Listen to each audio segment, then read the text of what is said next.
维修碰到了一个数学难题，一台洗衣机一边进水一边排水，请问多长时间洗衣机可以放满水？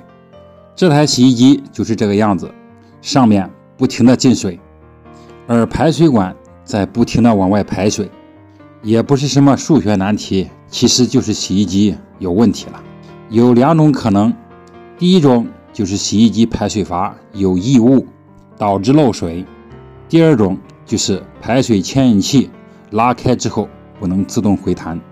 排水牵引器在洗衣机的底部，这个写着大写 Q 字母的就是排水牵引器，能看到离合器已经被拉开，钢丝绷得紧紧的，很明显排水牵引器不能自动回弹，就是说这个排水牵引器已经出了故障。这就是洗衣机的牵引器，拉力能达到25公斤左右。我们现在更换一个全新的同型号的牵引器上去，这种牵引器接交流220伏，深红色的接火线，蓝色的接零线。更换完全新的配件，再次测试，漏水故障消失，证明这台洗衣机已经被我修好。